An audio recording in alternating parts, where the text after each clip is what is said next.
Hola, mi nombre es Raquel Hurtado, soy la coordinadora del área de intervención social de la Federación de Planificación Familiar y os quiero dar la bienvenida a estas sesiones de formación sobre sexualidad de las personas con discapacidad y en concreto la sexualidad de las personas con discapacidad intelectual que son jóvenes.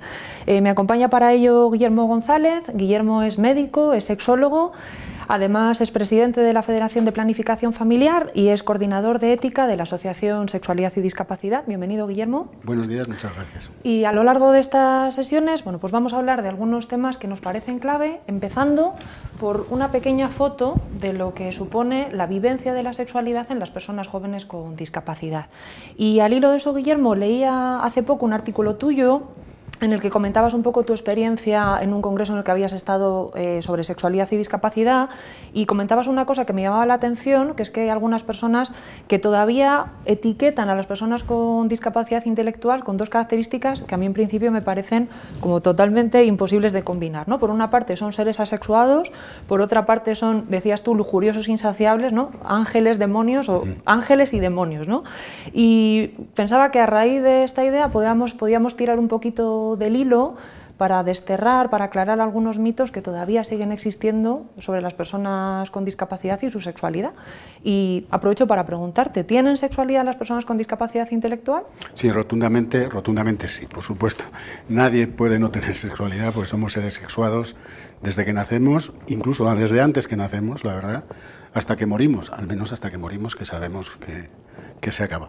Pero haciendo referencia a ese congreso que mencionas, que fue muy interesante, porque cada vez más, por suerte, se escucha la voz de las personas más interesadas en este tema, como son las propias personas con discapacidad intelectual y las familias de las personas con discapacidad intelectual. En aquel congreso, la verdad es que sí que es cierto que seguía habiendo dos posturas un tanto dicotómicas entre que o bien son niños angelicales toda la vida, cosa errónea porque crecen, se desarrollan, tienen su desarrollo hormonal, tienen su desarrollo biológico y es imposible mantenerlos en esa, digamos, neutralidad erótica y sexual, y otros que piensan que si despertamos esa sexualidad o esa erótica de estas personas educándolas, pues se van a convertir en algo incontrolable.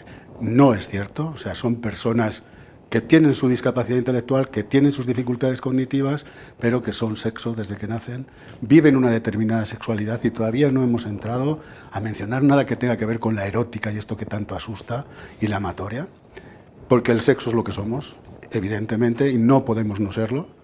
Sexualidad es la que vivimos, independientemente de que practiquemos o no unas determinadas conductas eróticas, porque es nuestra forma de vivir. Tú y yo ahora mismo estamos manteniendo, podríamos decir, nos estamos manteniendo una relación desde nuestros sexos y sin embargo no estamos teniendo una relación sexual al uso. Y erótica es cuando empiezan los sustos y los miedos, que es ese contacto, esas conductas, esas fantasías, esos deseos, y la amatoria, que es cuando ya todo eso además se transmite en intercomunicación con otro sexo del mismo o de distinto sexo. Es decir, somos sexo, vivimos una sexualidad, practicamos o no, en función de nuestras necesidades, deseos o formas de vida, una erótica, y por supuesto tenemos la necesidad de vincularnos y de tener relaciones con otras personas si ese es nuestro deseo. Claro, en realidad me viene a la idea toda esta idea de la diversidad, ¿no? Que hay tantas formas de ser hombre o mujer como hombres y mujeres hay, y eso aplica también a las personas con discapacidad intelectual, ¿no? De forma que vamos a encontrar chicos y chicas que tienen cuerpos más o menos parecidos con las personas de su mismo sexo, que tienen sus deseos peculiares, aquello que despierta su placer, que se sienten atraídos por hombres, por mujeres, por ambos, que deciden o no tener un tipo de prácticas u otras, o tener pareja, o tener hijos, o lo que sea, ¿no? Y donde la discapacidad suma a esa diversidad, ¿no? Que encontramos además en el mundo, y donde eso, la discapacidad intelectual podría ser una peculiaridad más. Correcto, además es que yo creo que lo que tenemos que plantearnos es que la diversidad es la norma, no la excepción.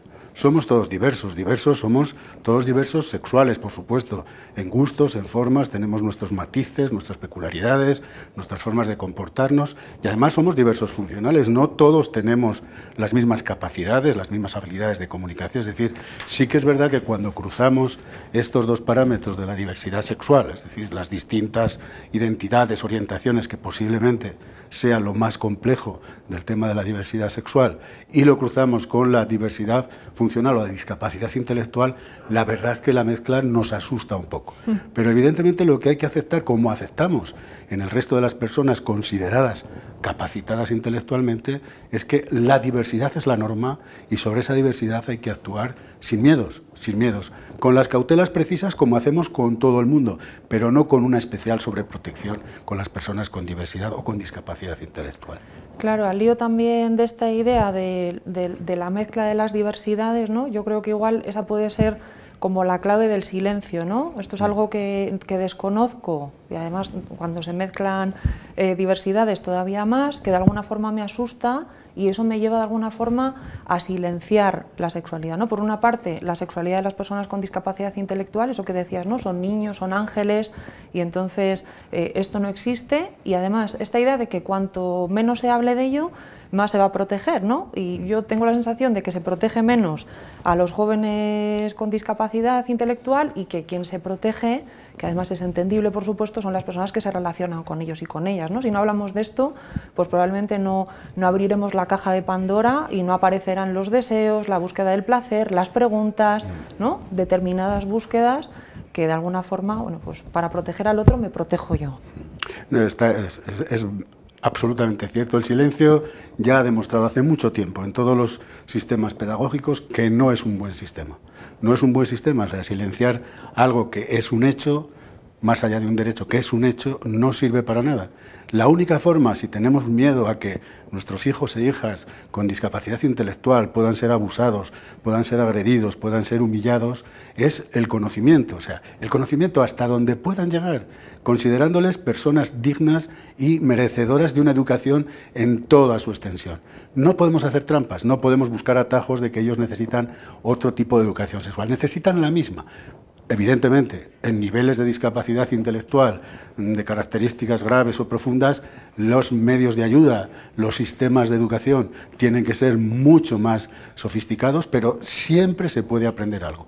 O sea, la ignorancia no sirve para nada. Es verdad que padres, madres, incluso educadores, cuidadores, tienen grandes temores a destapar esa parte del desarrollo personal que es inevitable, que se destapará de una forma u otra, o alguien lo hará, si no lo hacemos nosotros, lo hacemos de una forma más o menos científica, más o menos formal, alguien lo hará. Realmente tienen miedo a destapar ese instinto. No, van a seguir siendo los mismos niños, los mismos adultos, los mismos adolescentes que fueron antes de tener ese conocimiento. Lo único que podrán preservar mucho más su integridad, podrán ser mucho más exigentes, mucho más elocuentes y, lo que es muy importante, más críticos con las actuaciones que les rodean. Incluso tomar pues situaciones de adaptación, porque si no conocen lo que socialmente nos hemos dado en llamar costumbres vitales, evidentemente pueden tener conductas desadaptadas que llaman mucho la atención, más por lo exótico de la conducta que por el hecho en sí de que sean malas o perniciosas. Claro, de hecho, una de las cosas que más se oye o que más oímos es esta idea de que la sexualidad o la erótica de las personas con discapacidad intelectual es exacerbadísima, ¿no?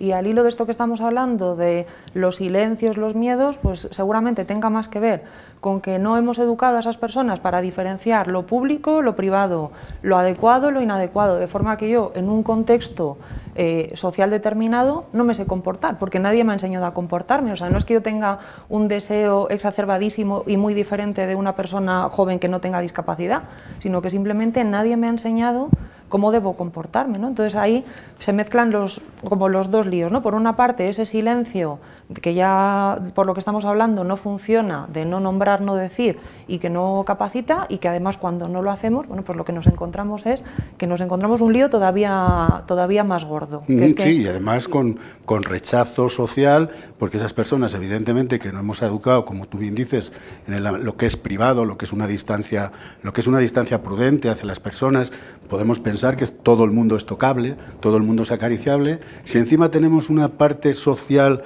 o la institución que nos rodea o la familia que nos evita esa información, pues pensamos que podemos hacer cualquier conducta en cualquier lugar, y lo mejor es enseñar a la gente cuáles son los niveles de contacto con los demás, cuál es el contacto que se puede mantener con un amigo, el contacto que se puede mantener con una madre, con un padre, con un cuidador, el contacto que se puede tener con los sanitarios que nos atienden, y simplemente enseñarles que hay un momento, un lugar, una persona, y que por supuesto esa persona tiene que acceder a nuestro contacto. Es decir, si ocultamos todas esas posibilidades de comunicación, todas esas posibilidades de encuentro, todas esas posibilidades de vinculación, lo que estamos haciendo es negando la posibilidad de que esa persona se desarrolle. Y evidentemente, si negamos esa posibilidad, en cuanto esa persona tenga una oportunidad de buscar un vínculo, de buscar una caricia, de sentirse querido, amado o deseado, pues posiblemente lo haga, a lo mejor en algunas circunstancias, de una forma intempestiva, lo cual le puede llevar al rechazo. Es decir, no es lo mismo que una cuidadora, y de hecho lo oímos frecuentemente, sea acariciada, sea en cierta medida seducida o pretendida por una persona con discapacidad intelectual, que fuera en la calle de una persona que no conoce la vida de esta persona. Es decir, es mejor enseñar, es mejor educar para que no ocurran estas cosas. Exacto. De hecho, bueno, hablaremos en las siguientes sesiones sobre aquellas claves que son más específicas para las familias, para los profesionales, pero ya de momento podemos ir desterrando toda esta idea de que la discapacidad intelectual lleva a una conducta sexual, a un comportamiento, una expresión desadaptado, ¿no? O sea, que al final la discapacidad intelectual no interfiere ni en la capacidad para sentir el deseo, ni para sentir el placer, ni para sentirse atraído por otras personas, ni para expresar determinados gestos y conductas, y esto es una cosa muy importante. Y aparte yo tengo la sensación de que, y no solo en relación a las personas con discapacidad, siempre como que tenemos esta nube sobre nosotros de que la sexualidad está relacionada única y exclusivamente con lo genital, con lo biológico, con la reproducción. Y esto de alguna forma yo tengo la sensación de que limita mucho la idea que se tiene de la sexualidad de las personas con discapacidad intelectual. Si resulta que hay muchas personas que no tienen, o que yo creo que no tienen pareja, o que deciden no tener hijos, o que no pueden tener hijos, o que yo creo que no tienen que tener hijos, que luego hablaremos de eso, pues entonces será que estas personas no tienen sexualidad. Pero bueno, por lo que estamos comentando, clarísimamente la tienen, y aprovecho para preguntarte, ¿qué pasa con las parejas, con la reproducción, con los hijos en estas personas? Que yo creo que también hay como mucho batiburrillo en relación a eso. Sí, la realidad es que yo creo que a mí se me ocurre que nos podríamos plantear que las personas con discapacidad intelectual no precisan más que apoyos específicos para ser educadas, pero pueden ser educadas como cualquier otra persona. Los miedos que tenemos de que nuestros hijos se vinculen y sufran, o nuestras hijas, las podemos tener con esas otras personas. Por supuesto que las personas con discapacidad intelectual quieren sentirse y sienten deseos y sienten necesidades. Si reducimos toda la sexualidad, toda la erótica a lo genital, cosa que muchas veces ni ellos ni ellas están en ese momento, en esa situación. Por supuesto que la genitalidad y el contacto erótico de los genitales es muy grato y puede ser una vivencia, pero muchas veces cuando preguntas a una persona con discapacidad intelectual que dice, oye, ¿yo por qué no? Yo quiero tener novia, y le preguntas, ¿por qué quieres tener novia o novio? Dice, pues para pasear con el de la mano por ahí como los otros, porque es lo que ven en el entorno. Ni siquiera nos está solicitando, luego podrá hacerlo, evidentemente, en función de sus necesidades, pero no nos está solicitando ese miedo que tenemos. Ay, madre, que vamos, lo que tú decías muy bien, vamos a abrir la caja de Pandora, ¿cómo conseguimos que este muchacho y esta muchacha se relacionen? No, lo que están deseando es de que alguien les quiera, de que alguien les desee, por supuesto, de ser deseantes y deseables, que les permitamos desear y ser deseados, y no todo lo reduzcamos a un coito, a una genitalidad, a la parte reproductiva, que como tú bien dices, comentaremos después. Es decir, tienen los mismos derechos, y fíjate, me gustaría decir aquí en este momento que para evitarnos todo este miedo a la educación, si nosotros utilizamos la educación como un recurso de lo urgente, oye, por favor, que hay que educarles porque ya empiezan a tener necesidad, y nos olvidamos de lo importante, es decir, hacer una educación reglada para que puedan llegar a tomar esas decisiones con toda la autonomía que puedan tomarla, y el hecho fundamental, el eje fundamental, es que pensemos a creernos, más allá de las grandes palabras, de los grandes discursos de derechos, que efectivamente hay que defenderlos para que los Estados, esos derechos humanos, esos derechos sexuales y reproductivos, los transmitan a la legislación positiva y se puedan actuar, es creernos de una vez por todas en la dignidad de las personas con discapacidad intelectual. Si les consideramos como a nosotros seres dignos, seres dignos, de ser queridos, de ser vinculados y de ser educados, no tendremos ningún problema. Aparte de que lo que estabas comentando es aplicable a cualquier persona, con discapacidad o sin discapacidad, ¿no? O sea, que todas las personas al final sentimos el deseo, sentimos la atracción, el enamoramiento, tenemos esa necesidad pues, de establecer vínculos, relaciones de pareja o de otro tipo, íntimas, y al final, pues lo que estás diciendo, ¿no? Que el hecho de ser sexuados y de tener esa vivencia de la sexualidad es compartida, y más allá de los derechos, pues es un hecho, y entonces lo que existe es... Y lo que tenemos que hacer es respetarlo, cultivarlo, que luego hablaremos de ello, y por supuesto que existan marcos reales, más allá de lo que decías, ¿no? De los discursos de derechos, marcos reales que nos permitan darles esa oportunidad, ¿no? Para desarrollarse y para ser felices, que luego hablaremos de ello. ¿Qué es lo que hemos dicho antes? Y por más que nos repitamos, yo creo que es un mensaje que debe quedar claro, y es que estas personas van a necesitar apoyos específicos, modelos pedagógicos diferentes, tanto sea la discapacidad, sea sensorial, motora o intelectual, van a necesitar apoyos diferentes. A una persona con discapacidad visual habrá que enseñarle pues, cómo es la anatomía, habrá que buscar alguna forma de enseñarle la anatomía, palpar, como sea, pero a una persona con discapacidad intelectual tendremos que buscar pues, pictogramas, tendremos que buscar... Es decir, la única diferencia es el método pedagógico que vamos a utilizar para hacerles llegar los mismos mensajes de cultivo de la sexualidad que hacemos con cualquier otra persona. Muchísimas gracias, Guillermo.